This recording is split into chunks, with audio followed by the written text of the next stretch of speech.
Sup everyone, I'm your female otaku and I'm here to review episode 4 of Recreators. And one thing that a lot of people have been saying about Recreators is that I've been overhyping them because a majority of each episode is filled with info dump, and I can understand if you guys don't like it. Personally, I'm just so intrigued by the series that I don't really mind the info dump. It's been something that's been going on since about episode 2, where half of the episode, or a little more than half of the episode, is filled with info dump. And this episode is no exception. In fact, we got 0 bits of action and just, you know, info dump.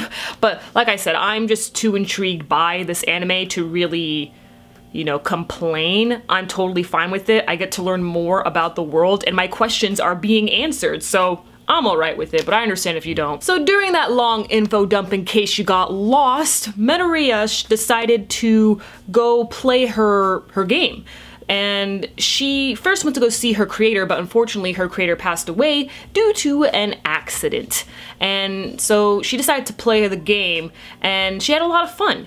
So Midoriya came up with this, like, hypothesis. We don't really know if it's true, but I guess after the latter half of the episode, we can kind of believe that it's true, to where Military Girl, her mission is to disturb the laws of physics in our world. Because, you know, Military Girl, she lost her creator, like her creator committed suicide, and why someone, you know, commits suicide after, you know, the terrible life they've lived and stuff like that, whatever the reason, it had something to do with their surroundings in this world, no matter what. And so Military Girl blames this world and wants to disrupt it so that it will eventually reset. Very strange, yes, but kinda cool, at least to me. And Midoriya, she took note of this because in order to reset the world, there has to be a disturbance, and that's where the characters come in. The characters that keep on coming in from other franchises are using their powers, their weapons, their magic and stuff. Just being there alone is just disrupting the world, but if they use more of their abilities, then I'll disturb it even more.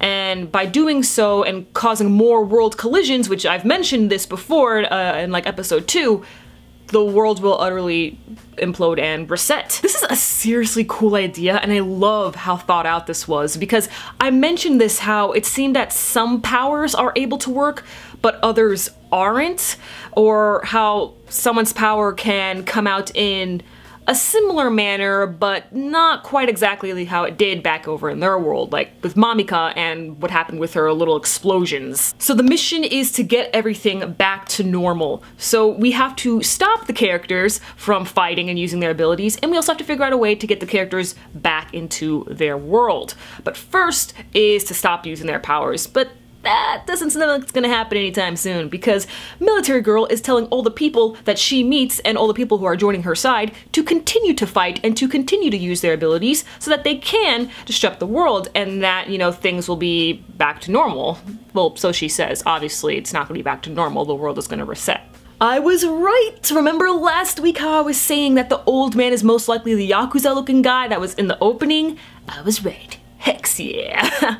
So I wonder what franchise he's from. I assume it's like a Yakuza game, which there actually is a Yakuza video game called Yakuza. And then at the end we find out that one of the creator's friends, you know, the creator of Celestia, his friend, who, surprisingly enough, he's technically one of the creators. He was the script writer for the anime, and the character, a mech pilot, he came over to the screenplay writer's home. This was something that I questioned last week about, you know, maybe it's not exactly like the writer of a light novel, maybe it could be like the script writer of an anime, or perhaps the director, you know, stuff like that.